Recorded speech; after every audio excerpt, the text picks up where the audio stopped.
Mi nombre es Ezequiel Rosales, nací en la ciudad de San Salvador, El Salvador, en 1983. Soy un hombre común, de familia tradicional, y con una vida bastante sencilla. Sin embargo, todo cambió un día, en 2015, cuando fui testigo de algo que desafía todo lo que creía saber sobre el mundo.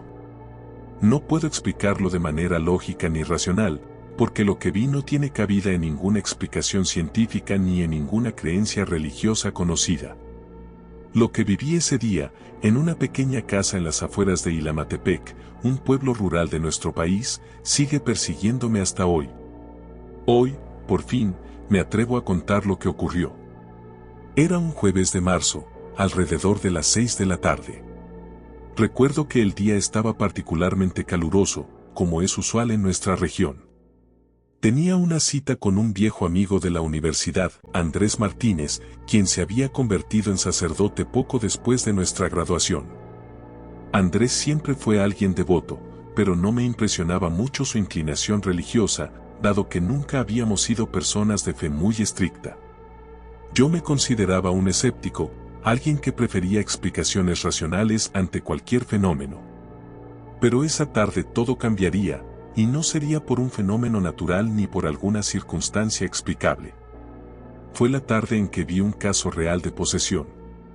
Andrés me invitó a acompañarlo a un servicio especial. No me dio muchos detalles, pero insistió en que debía ir. Sabía que él había estado trabajando en casos de exorcismo en la diócesis local, pero siempre pensaba que todo eso de las posesiones era más un tema para películas de terror o supersticiones populares. Aún así, accedí, en parte por curiosidad y en parte por mantener mi amistad con él. Nos dirigimos hacia una casa antigua, a las afueras de Ilamatepec, un lugar apartado, rodeado de montañas y de árboles altos que parecían estar observando cada paso que dábamos. La casa en la que nos esperaba el caso era modesta, de una sola planta, con paredes de adobe que ya mostraban los signos de la humedad del lugar.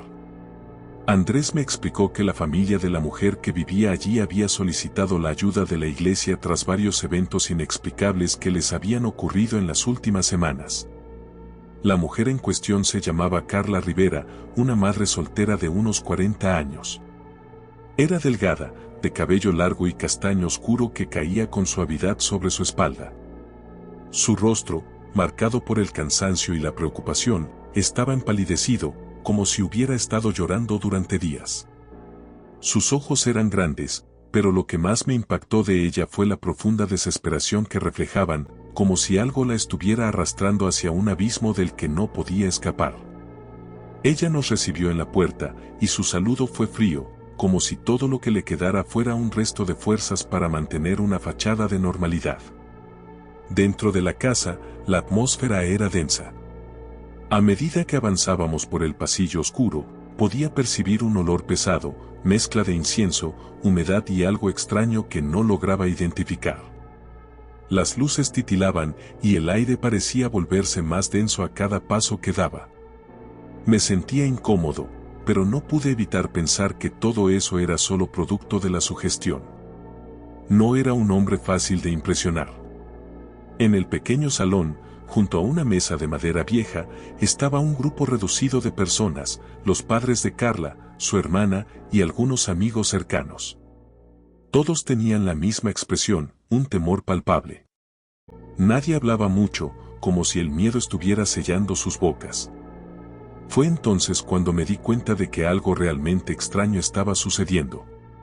Carla estaba sentada en una silla, pero su postura era extraña, como si estuviera rígida, incapaz de moverse con naturalidad. La mirada en sus ojos, aunque no completamente vacía, era inquietante. Andrés me miró de reojo y asintió con la cabeza. «Comenzamos», dijo, su voz profunda y solemne. Mientras se preparaba para lo que iba a suceder, me explicaba en voz baja que ya había intentado algunos rituales menores para calmar a Carla, pero parecía que algo mucho más fuerte la poseía. Me sentí escéptico, pero la tensión en el aire me hacía querer creer que algo estaba por ocurrir. De repente, una ráfaga de viento hizo que la lámpara sobre nuestra cabeza parpadeara y luego se apagara. El ambiente se volvió más oscuro, más frío. Un susurro, algo casi inaudible, llenó el salón. Carla comenzó a mover su cabeza de manera errática, y sus ojos, antes llenos de miedo, ahora parecían estar vacíos. De repente, su rostro se distorsionó de una manera que no puedo describir con palabras. No era la cara de la mujer que había visto al llegar, era algo más, algo grotesco. Su rostro se alargó, su boca se abrió en una sonrisa macabra, y su voz, que salió de su garganta, no era su voz. Era grave, rasposa, como si viniera de lo más profundo de un abismo. «Vete de aquí, sacerdote», gruñó la voz, y el sonido de esas palabras me erizó la piel. Mi corazón comenzó a latir rápidamente, y el sudor frío recorría mi espalda. Mi mente intentaba encontrar una razón lógica para todo aquello, pero era imposible. Las palabras de la mujer ya no tenían sentido. «Te he esperado tanto tiempo, Andrés», continuó la voz. «Tus oraciones no pueden salvarla ahora, es mía. Siempre lo ha sido». Andrés, que hasta ese momento parecía calmado, ahora estaba visiblemente alterado. Con las manos temblorosas, comenzó a rezar, y las palabras salían de su boca con más rapidez. No podía entender lo que decía, pero el sonido parecía estar creando una energía palpable en el ambiente. Carla, ahora completamente poseída, comenzó a moverse como si no tuviera control sobre su cuerpo. Su cuerpo se arqueó hacia atrás, su cuello se estiró de una manera antinatural, y una risa escalofriante llenó la habitación. De repente, el aire se volvió más denso y pesado, como si estuviera respirando bajo el agua. Vi a los padres de Carla rezando en sus asientos, con las manos unidas, y a su hermana llorando desconsoladamente. La situación estaba fuera de control. Los murmullos de los presentes se hicieron más altos, y Carla comenzó a golpear el suelo con las manos, emitiendo gritos guturales que no eran humanos. Fue entonces cuando todo sucedió. Unos golpes secos y fuertes resonaron en las paredes de la casa. Las ventanas comenzaron a vibrar, y una sombra oscura, como un vórtice, se formó en la esquina del salón. De pronto, Carla lanzó un grito tan potente que sentí como el aire se comprimía. Su cuerpo colapsó de golpe sobre la silla, y en un instante, todo el salón quedó en silencio. La sombra desapareció, las luces volvieron a encenderse y la atmósfera volvió a la normalidad. Carla estaba inconsciente, y su rostro, aunque pálido, ya no mostraba las distorsiones anteriores.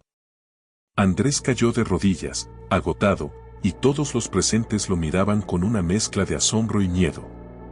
«Lo logramos», murmuró Andrés, pero yo no pude entender cómo algo tan horrendo como lo que acabábamos de presenciar podía ser considerado un éxito. Esa noche me quedé en casa de Andrés. No dormí en toda la madrugada. Mi mente seguía recorriendo las imágenes de lo que acababa de vivir. ¿Era posible que existieran fuerzas que desafiaran todas nuestras explicaciones racionales? ¿Qué fue lo que ocurrió realmente esa tarde? Nunca lo supe con certeza. Después de ese día, todo cambió para mí. Ya no podía negar la posibilidad de lo paranormal. A veces, cuando cierro los ojos, puedo escuchar el eco de esa voz, la misma que salía de Carla, aún resonando en mis oídos. No sé si lo que vi fue una posesión real, o si todo fue el resultado de alguna sugestión colectiva, pero algo me decía que lo que ocurrió no podía ser explicado con lógica. Y aunque Andrés nunca volvió a hablar del caso, yo lo haré siempre. Porque lo que vi esa tarde, en ese lugar apartado de Ilamatepec, me marcó de por vida.